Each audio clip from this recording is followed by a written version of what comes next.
Pushkin. Jerry Cantrell has been the lead guitarist and songwriter for Alice in Chains since the band formed in 1987. By the mid-90s, after a run of multi-platinum albums, Alice secured their spot as one of Seattle's big four grunge bands along with Pearl Jam, Soundgarden, and Nirvana. Legend has it that the band's early whirlwind of commercial success wreaked havoc on the personal and professional lives of the band. In 2002, lead singer Layne Staley overdosed and died after more than a decade of battling drug addiction. Amidst the turmoil, Jerry Cantrell found solace in continuing to write and release music both as a solo artist and as a member in Alice in Chains. He's never stopped playing. In 2021, he released his critically acclaimed solo album, Brighten, followed by last year's hard rock opus, I Want Blood. On today's episode, Leah Rose talks to Jerry Cantrell about how he's drawn to the art that exists in the shadows. He also talks about how getting sober over 20 years ago has influenced his songwriting, and he remembers the time he tried to pass a demo tape to Axl Rose, only to see a security guard throw it in the trash. This is Broken Record, liner notes for the digital age. I'm Justin Richmond. I wanted to ask you a couple questions about the new album, I Want Blood. Yeah. It's your fourth full-length album released back in October. I was curious, now that the album is out and you've had a chance to sort of like hear what people are saying about it, is there anything that you've heard that surprised you? Like anything people are picking up on or noticing? I mean, I'm really digging that people are connecting with it. You know, that's always the first goal. You know, you start off every song or, you know, or a collection of songs or album, you're trying to kind of satisfy an audience of one or five, the group of you. You know what I mean? Yes. So it's really trying to make something that you guys are excited about or I'm excited about, and so that box obviously gets checked with the decision to release, because I wouldn't put something out that I didn't think was good. Yes. So that the box for me is checked. I'm really satisfied with and really excited about the songs and the energy, the performances, the people that I got to create this music with. And the thing that I guess I'm grateful for is that people seem to feel like there's see that there's a lot of challenge to this, the writing and execution of the album. And that makes me feel good, because I certainly felt like my face was pressed against the ceiling of my abilities on all levels of this album, you know, singing, writing, producing, you know, and that's a good place to be. You want to be in a slightly uncomfortable, like, hey, whoa, can I pull this off kind of headspace, because you are allowing yourself to grab stuff that you didn't know was attainable, or reach a branch that you might not even be reaching for, you know what I mean? But like, you just feel like you're flailing about, and that's where you find some really cool stuff, you know, instead of trying to be safe. And I've never really gone about making music with that mindset. I'm not trying to recreate old tunes or old records or ref myself. I'm trying to make something new that I haven't made before, you know. And you can always count on sounding like yourself. I can't really do anything else, and so that's a bonus, you know, to be able to have that sort of a thing that's identifiable, I guess, and that kind of frees you up to go wherever the hell the music wants to take you. So it's as much a surprise to me every time I end a project and put it out, because I had no idea or intention of what it was going to be before I started. Do you ever give yourself props? Like, if you do get to a place where you're pushing yourself creatively, emotionally, do you take time to sort of like congratulate yourself, or are you always sort of just like have like this self-critical voice in your head? Yeah, well, I mean, you know, after I'm done working on a record, I don't listen to it a whole lot. But since I'm starting up a new tour here in about a week, I'm going through all the material. So I've been revisiting it, or you'll run into people and they'll kind of talk to you about, I don't know, maybe the impact that it's having on them, that something that they really dig. And so then you're brought back to that mind frame and that discussion. And that always feels good. You know, like, yeah, made a good record. That's what you're trying to do. And it's fun revisiting it. It still holds up. I'm not sick of it yet. So that's always a good sign too. Has getting feedback from people, from fans, about the way that certain songs have impacted them, does that change the way you talk to musicians about songs of theirs that you love? You know, it's really personal. what an artist's music means to me, I'm sure there's going to be a lot of shared stuff, what it means to them too. But it's also going to be pretty personal to them. And I might not know all the details, nor do I need to know all the details. I just need to know that it means something to me and the Yeah. particular story or slant that I took it as, and, the few conversations I've had with writers about particular songs, and, I'll be hanging with, Billy Gibbons or something a couple weeks ago, and I'll ask him about Attic Mechanic, like, what the hell are you using on here, and blah, blah, blah. And it sounds like a piano, but it's a guitar. And like, I'll be wrong a lot of the times, you know what I mean? So like, it's always surprising to get somebody's personal take on it. At the flip side of that coin, it's also cool leaving the mystery there and leaving some space for the creation of your own story to connect to a piece of music or art or film or whatever it is, a play, a book, I know that you and Duff McKagan are good friends. You guys play music a lot together. You guys hang out, watch football. The first time, like when you first started hanging out with Duff, what did you ask him about Guns N' Roses?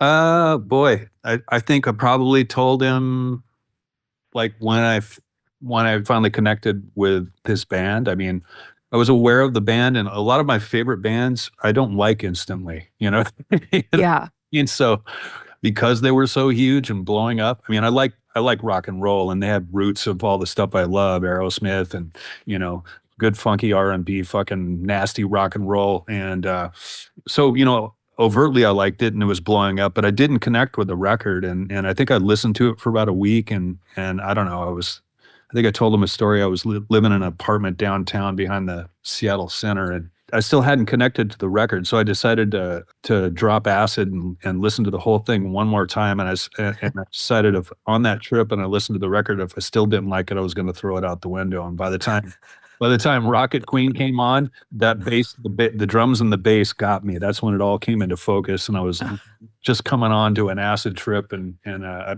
think I told him that story. That's awesome. So it was a good one, and I got it. The doors of perception were open. Yes.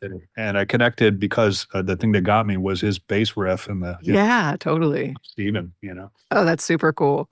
Wasn't there a story that you were at like a gun show and you gave a demo to Axl?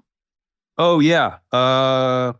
Like all young artists, sometimes you run onto somebody that's one of your heroes and you pass them on your demo tape or whatever. Yeah, I was actually, like I say, I lived right behind the Seattle Center, and that's where they were playing. So yeah, I handed it to his security guard, and his security guard threw it away as they were walking away. So it wasn't Axl's fault. No, I told Axl that story too, and we laughed about that as well. So, Well, at least it wasn't him. It was the security guard. yeah, it was a security guard. Yeah. I was having this debate with someone who I work on this show with, and I'm just curious what your answer would be. Who do you think is the best American rock band? Oh man, I'm of all time. I'm so bad with best. Yeah, I know, me too. It's an impossible statement. You know what I mean? Yes. You want to be one of the best. And there's so many American rock bands. American, yeah. So you can throw out a couple. I'm just curious where your brain goes. Oh, I don't know. I mean, like Aerosmith's got to be up there pretty close to top of the list. GNR, Metallica, those are three good ones. Yeah. Okay. Yeah, that's good. We were saying also, he brought up Grateful Dead and the Beach Boys. Yeah, I'd go with the Beats. I appreciate the Dead, and I'm sure you've had this experience. There's Deadheads, and then there's people that don't get the Dead, and I'm one of the people that never got the Dead. I appreciate them as musicians, and I full respect for the connection they have with their fans, but it just never really spoke to me. Beach Boys, yeah, for sure. Beach Boys early Beach Boys is badass. Yeah. Yeah, totally. Okay, let me ask about a couple of the songs on the new album. The opening track, Vilified. Can you just tell me the story about how that came together? And especially I love the hey, yeah, the repeating bit. It's so catchy and it's so good. And it sort of is like reminiscent of some old Alice songs, I thought. Sure. So tell me about writing and arranging that one. Well, the music it's a really bizarre piece of music, and it's in like 6 and 7, and I think maybe there's goes a section that goes to 8 too. So it's weird time signatures. It's just 4.5 minutes of fury. Once Yeah. it starts, it does not Yeah. stop. And I remember coming up with it in 2 sections, both at a sound check. Once when I was on tour on the Brighten tour, Mhm. I was messing around with the riff, and we were the band kind of jumped in with me and kind of played it, and then on another sound check with Alice or rehearsal room or something, I brought that up, and I was like, that's a good one to file for future use, and it ended up working out that it ended up on being on that record. But it's just weird, but it's also really kind of got a pop element to it as well. Yeah. It's just a weird psycho metal pop song, and it's got a lot of energy. And Yes. the last 2 records I've done, Brighten and I Want Blood, 2 things have happened for me, and I don't know if it's going to continue, but it's odd because I never know what the record's going to be called until way after, like when everybody's like, "What the hell are you going to call this thing?" So it's the last thing that you normally come up with. And on both of these records, I had the title right off the bat. Importantly, because I had written Vilified and I had also written Brighten, and I'm like, those are great. And those are great songs. It's a good title for the body of work. It seems to be a good descriptor, you know what I mean? So that Vilified was a contender, for an album title. But I guess my point being, I knew what I was going to call them. I knew what how the albums were going to open, and Vilified was always the opener, and it comes the closer. So I came in almost with 8 out of 9 songs in the position that they're on. I had them written out in order, like how the album was going to go, and it ended up being pretty close to the mark on Brighten and I Want Blood. And Vilified, I mean, I think that we're living in a really interesting time, you know what I mean? And I think that everybody's got an opinion and is rush to share it with everybody and at each other's throats and pointing fingers, and we're dealing it with a different time, with a new time, with new toys and new technology, and I don't know that we've necessarily learned how to use all that stuff mainly. Yeah. So, and maybe that song's just kind of like pointing out that fact, and maybe being a call to be a little cooler with each other, be a little more accepting. Yeah. And then how did you come up with the catchy bit? It always starts with the music. So generally it always starts with the music. I'll get the music together. So I've got those 3 parts, the main riff, and then the B section with the da da da da da da da, with that part, and then the slow stomp that comes after that. So I'm like, this is a good song. And then you get that together, and it can happen really quickly with sections. And while you're listening, I do a lot of listening in my car, old school. So I'll listen to the demos that we've made, or sometimes right off the bat, I'll just pop a good vocal. I'll have a vocal idea that will go through my head. So I'll sing some nonsense lyrics to get the melody line down until it works, and then the next what the fuck are you trying to say with that melody? So that's the very last thing, the subject matter. Are you conscious of when you hear a new song, like not a new song of yours, but somebody else's song, like, are you conscious of what part of the song you pay attention to most, whether it's the lyrics or the melody or, a certain instrument? There's so much freedom in music. I mean, basically if you kind of break down songwriting to structure, you're talking about intro, a verse, a bridge, a chorus, and maybe like a middle 8, so that's the thing. But there's so many ways you can play with that, and sounds, and what somebody's trying to get across. And I'm a big fan of film. I still watch tons of movies, and good movies, crappy movies, doesn't matter. Like I just like movies, and music is a big part of film and the storytelling of that. So of course I'm always keyed into the music aspect of telling a story, and that's really what I'm trying to do, is make a little mini movie by writing a song. Like a little scene. I want to be transported to some place that I've never been to, or maybe be reminded of a place that's familiar to me, like, hey, that's kind of cool. Like that brings me back to this thing, and that's fucking cool. I like that, and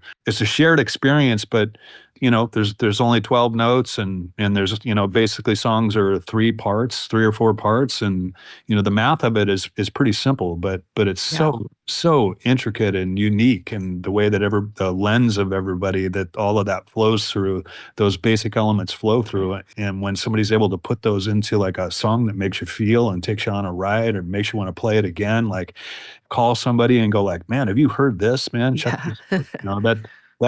That's cool, man. You want to be part of that story, and I think that's what we're all trying to do.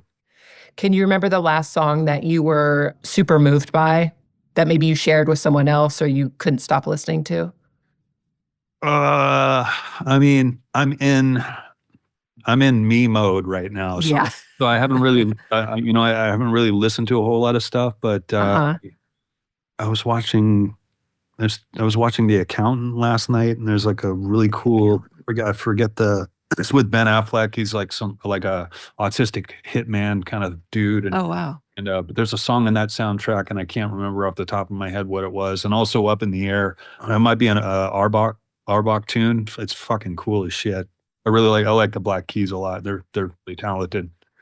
And I'm watching The Agency, and it's got that great Jack White song in it too. He's pretty fucking badass as well. Yeah, he is badass. I think I heard you in another interview talking about an album he did where there was like an EP like hidden in the album. Yeah, inside the grooves of the album is another. It is an album groove, and then inside the album of that groove is an EP.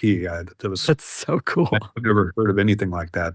I like how that dude's brain works. Yeah. Is there any other genre of music outside of rock that you are fanatic about, or that you just know a lot about? I just like good music, man. I don't care about the style, man. I like blues. I like R&B. I even like some hip hop. I like soul. I like country. I like jazz. Cool. I like metal. I mean, I like classical. Some classical shit is just fucking amazing. You know what I mean? It's still great. Yeah. And what it's such a personal. Music is such a personal thing. Like what connects with you. I'm not like hunting for stuff.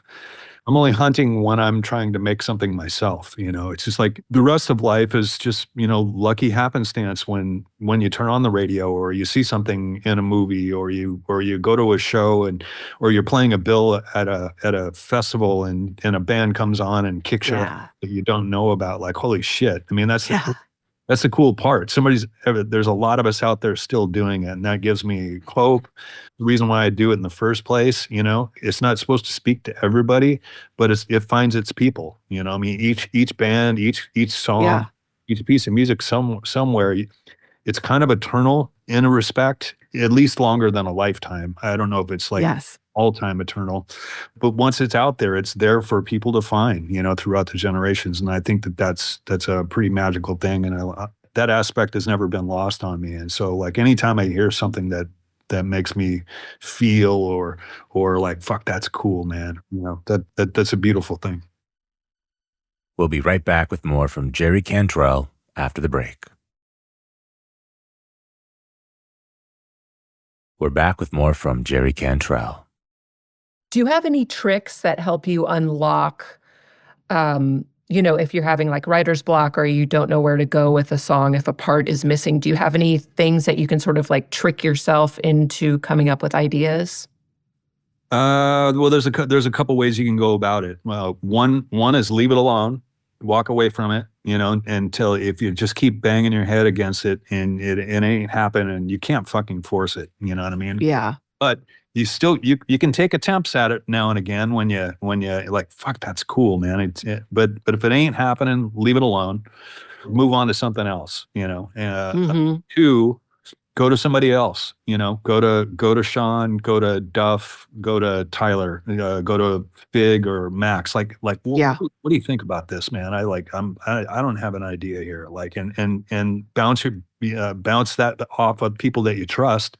Yes. Creative people. And that's a good way to jostle you. If it's not the part, it might be something to challenge you of like, I can do better than that. You know what I mean? So whatever, something to shift you off of the dead space that you happen to find yourself on.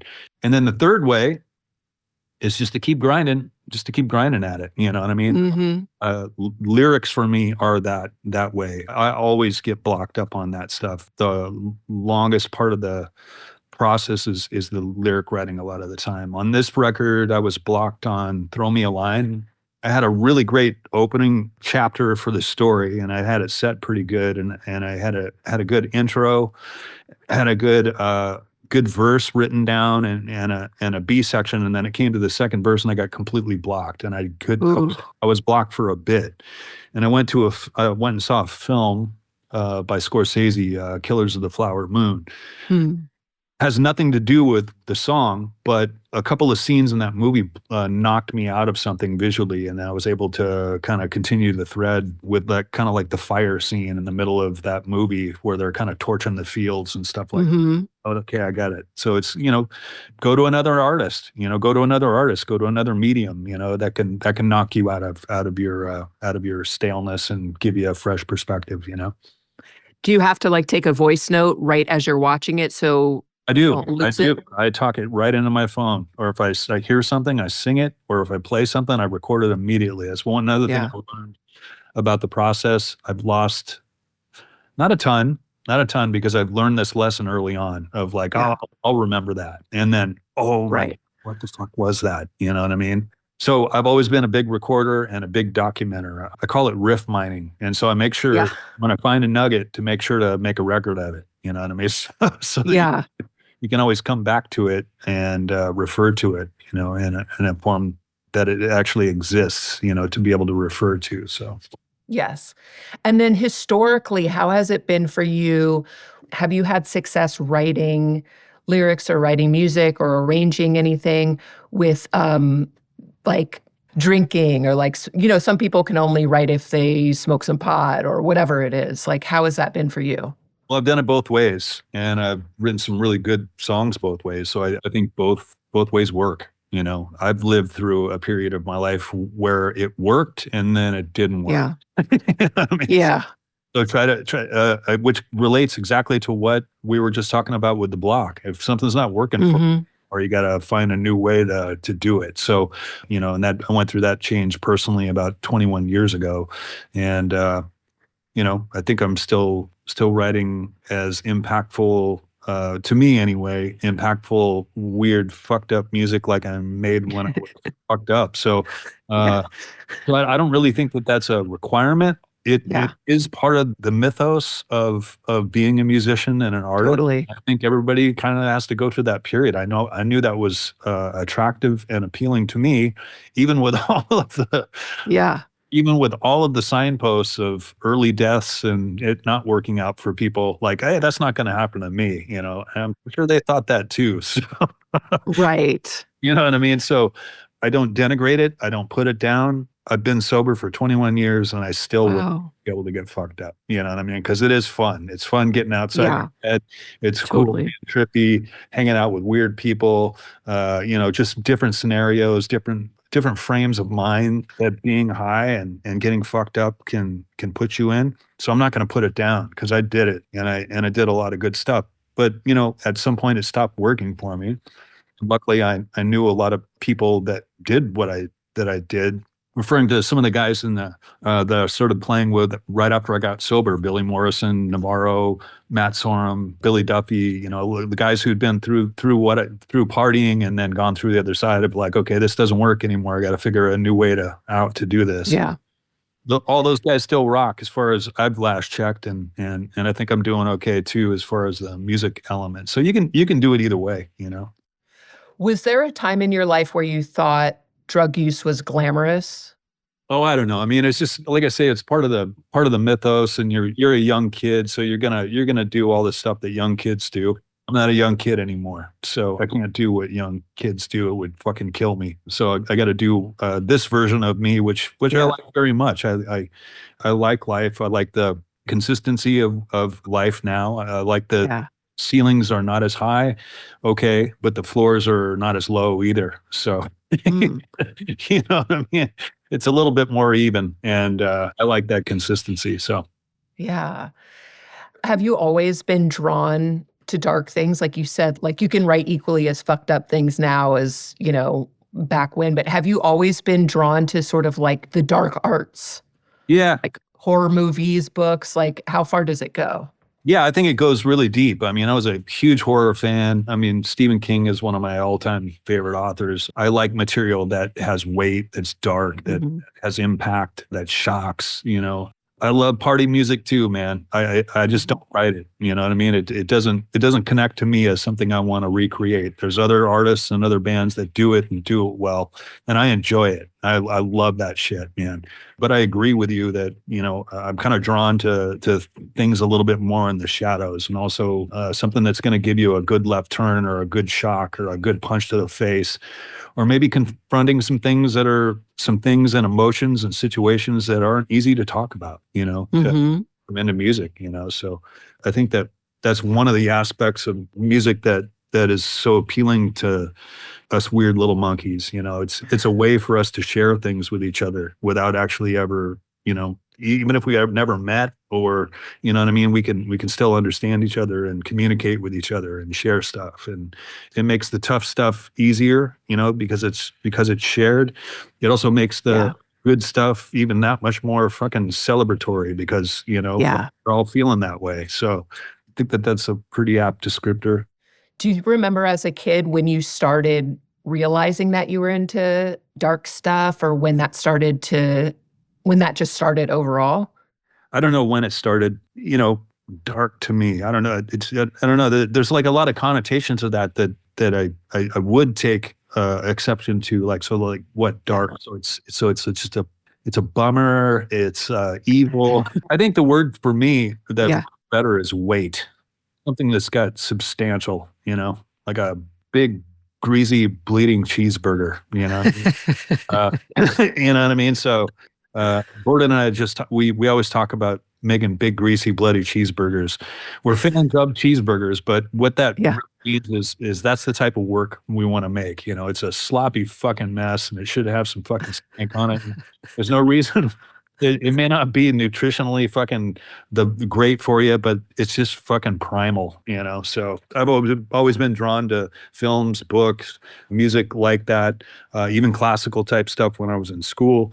So I guess that's the music I try to make my own version of, you know? I saw someone refer to you and Layne, your Harmonies, as the Devil's Everly Brothers. Yeah, well, I always liked that one. Yeah. Do you remember the first time you guys sang together and what you realized? Like, was it like a revelation, or did it sort of take some time to become what it was? I mean, it always takes time. In retrospect, it wasn't that much time. I mean, we formed at the end of '87, and so basically 88 was where, you know, we started actually, you know, playing gigs and stuff like that. We played our first gig at Kane Hall at the University of Washington in, I think, December of '87. So, and we put our first record out in 90, you know, Facelift. So it wasn't really that long, but, you know, we would just spend a lot of time jamming and, you know, living together, like either in the rehearsal place or we had a band house, and, you know, we were coming up with ideas and jamming stuff. And, you know, I think Layne was a big fan of, you know, harmony and different voices, you know, in the band. It was his actually suggestion that I actually sing more, you know, starting from SAP onward. You know, I started singing more and more at his suggestion, and I was completely happy just singing backups and writing songs because we had him, you know. So, but he was like, you know, you should sing these too. And, you know, the Beatles is probably the best reference. There are many bands that come after the Beatles that are of this blueprint where there's more than one lead singer, more than one writer, more than one lead voice. And I've always been a fan of bands like that. And so it was really cool to be able to develop into a band that kind of had those hallmarks, you know. Either Layne could lead or I could lead, or when we sang together, you know, we created something bigger than the both of us, you know. And so like 1 + 1 = 3, you know. Yeah. So. When you meet superfans, when you meet Alice in Chains superfans, what are they usually curious about? What do they ask you about? What do they ask me about? I mean, all sorts of stuff. It's cool, man. Like, you know, it's amazing to have people that have connected to the work that you've been a part of, you know. So So, this musical stuff, personal stuff, stuff from the past, what's going on now, generally everybody wants a picture. Yeah. Absolutely. Sometimes that's an inopportune time for me. So I always want to send somebody away with at least a hello, a handshake, and a guitar pick. So I always have Oh, yeah. I saw somebody on Reddit who got a guitar pick. I usually have a big pocket full of guitar picks. So I've got something to give somebody. But, it's usually just a quick hello, how you do? And hey, that was cool, Me. Yeah. Early on in the band, how would you describe everyone in the band, like what their individual expertise was? Well, I mean, I think all bands have a particular alchemy, and I think that a lot of the things of why things work and what those elements are kind of hard to define, but they're completely necessary. You need Ringo, you need George Harrison, you need McCartney, you need Lennon to make the Beatles, and you can say that about any band, including ours. Yeah. Mike, me, and Sean. So all elements are required. You have a shared vision, I guess, that you develop because you're a bunch of young guys and you're kind of excited about making music together. And at some point, you decide, hey, I like hanging out with you. Why don't we try to make a band? And it works. And I think also that there may be certain like roles, I guess, that each guy plays or whatever that are maybe clearly defined. But I think they're all roles that we all trade off to each other at different times, so maybe somebody is the main songwriter now, maybe that changes later, or maybe somebody handles the business aspect of it, or maybe that changes later to somebody else. Like it's you have a shared experience, and you're all learning things and going about things and together, so it's stuff you all share. So everybody can play any position on the field they need to, including the one that they play in the band, whether they're the bass player, the drummer, or the guitar player, so. Very cool. Okay, so I wanted to ask you about a couple of individual songs. First is Damn That River. Do you remember how that came about? Do you remember any of the sessions or anything really from, writing that song, arranging that song? Boy, I mean, I don't know. It's been a few years. Yeah. Damn That River. It was just a really aggressive riff, and a lot of energy to that. It's a good tune. It's a good riff. Yeah. Totally. Do you find, do you trust your memory at this point? Like, I know that you have to, when people interview you, they ask often about things that happened, as early as 87 now. Do you trust that the stories happened as you remember them? I just know memory can be a funny thing, and sometimes it's sort of... Yeah, well, there's a couple of elements here, like one, do you want to talk about it? Two, you might not want to let somebody know all there is to know at any given moment. Right. Two, it's a lot of years past, but you also have the collective memory of all of you together. So that helps if there's any fucking lapses, you know what I mean? So I'm focused on what I'm doing right now. So, yeah. Yeah. Can you tell me a little bit about Afterglow? That's another track that really stood out to me on the new album. How did that one come to be? I did most of the demoing and writing here at my house. And, I've got a pretty minimal setup. It's not like a grand studio thing. It's just, Pro Tools type stuff and like a little electronic drum kit and some headphones that we can all jam on. And so we don't piss the neighbors off, you know what I mean? So, but it's cool, just like, it's like old school shit, living room jams, a converted bedroom to write in. And I've got a little converted bedroom studio upstairs, and then the living room's turned into a jam room. And the process for me is pretty similar. It's pretty tried and true, so I stick with it. It's about, I don't know what flips the switch in my head. I don't write all the time. And I think it's important. It takes months, sometimes even years before I think about making another record, you know what I mean? Or writing another song, and when I'm in the headspace of touring, which I am right now, I will write a lot less, and when that all wraps up, then at some point it'll go on and that switch will get flipped and it's time to go again. And so I'll call up Max or my good buddy Paul Figueroa, who has been my demo and engineer partner for the last four records. This year it was Maxwell Urowski, really talented dude.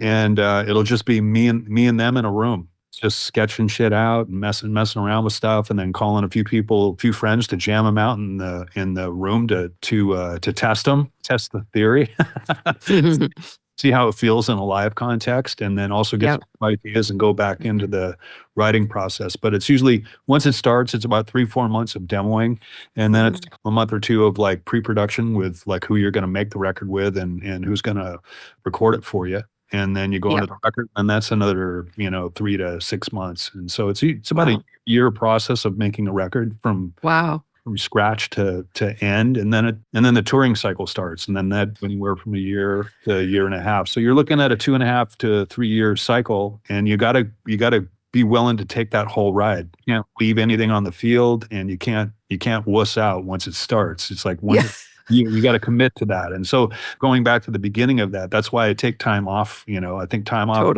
is important so that you can recharge, you can kind of clear the decks of ideas, the halls are empty, and get quiet again for new ideas to come in and start collecting again. So but you were asking me about Afterglow. I thought that was a cornerstone song. I think there's a handful of really cornerstone songs to each album, and Vilified and Afterglow are both those. And I got to work with one of my favorite filmmakers and video artists, Matt Mahern, and he made a great video for it as well. But it's a really lush landscape, and it's got the cool keys and the strings, kind of a la All of My Love, Led Zeppelin kind of vibe to a little bit of that kind of Bonham roll to it, and some John Paul Jones keyboards and shit. And it's an important song, and I think that's gonna be the next single here. So, what do you see, if any, the difference between Brighten and I Want Blood? I've seen that people describing I Want Blood as having more teeth and just being harder, generally more aggressive, and Brighten being a little bit more like mild tempo, acoustic based songs. How do you see the difference, and where were you at in your life personally when those albums were coming together? Well, they're 3 years apart, so that's a lot of life, and always going to be in a much different place with that much time that's passed. So then that's the cool thing about living a life, about living a musical, creative life. You're always standing somewhere new. You know what I mean? Yeah. The world is going through something it hasn't gone through before. Events, things happen. Your relationships change. For me, it's a different kid. It's a kid born 3 years after the last one. So you should be able to see the lineage. Yeah, that's his kid. But so it's the baby right now. And it might be a little more unruly and a little bit more of a troublemaker than the last one. Yes. That makes sense. On Brighten, I want to ask you about the song Atone. How did that one come to be? Yeah, that's a really interesting story on Atone. I had that riff, and I had two parts of a 3-part song, but I only had the 2, and so that's why it never became a song. So I cycling through my head for almost 2 decades. So, and I knew it was really good, but I also knew it needed a 3rd part. So that breakdown section in the middle, and also the outro stomp, Tyler Bates' contribution to that particular song. Those 2 new things came into existence and allowed it to be finally a song. Ideas are ideas, not every script gets made, but it's cool to keep writing them, you know what I mean? And like maybe like parts of things can be Frankensteined into something else later on and become a full-fledged song on its own. And Atone was one of those. It's great. And I like Vilified. I thought it was the perfect opener. After this last quick break, we'll be back with the rest of Leah Rose's conversation with Jerry Cantrell. Here's the rest of Leah Rose's conversation with Jerry Cantrell. Is there anything else about the new album or anything about the tour that you want to talk about specifically? Yeah, well, this year's it's gonna be interesting because, I am a member of Alice in Chains. And so, that's kind of my first and foremost love and has been my commitment. I don't get the opportunity to do these very often, records on outside the band. Yeah. I guess that's why I'm a little more wanting to focus on this right now, is because it doesn't happen very often. I've done these 2 records within a 3-year period. And the last time I did that, I did another 2 records within a 3-year period. Yeah. 19 to 20 years ago. So hopefully it won't Wow. be another 20 years before I get to do a couple more. But if that's the case, that's fine, because I'll be making music with Alice like I have been doing all along. So this year's fun because I get to do some touring with Alice and also do some touring on a record that I made for myself and with my creative partners outside the band. So How are you with touring? Do you enjoy it at this point? oh yeah. I mean, that's the best part, The best part is standing in front of people and playing this stuff and having people Yeah. back to it and getting that instant, connection. It's always surprising, to me. It still is, There's that, I think, we're all human. And so, there's always that voice in the back of your head, like, one of these days they're going to figure out you're a fucking fraud. Like, you know what I mean? And that drives, that's a good voice because it drives you Yeah. to prove, to achieve, to be better, to work hard. And the payoff is when you're standing on a stage and you've gone through all that process and mental mumbo jumbo with yourself. And you come out the other side with a batch of tunes and stand on a stage and play them. I've made connections, and written some pretty good songs over the last, 3-4 decades that people want to, react to. So to play the stuff along with the older tunes and have them react in the same way it gives you chills. I was in Buenos Aires in particular.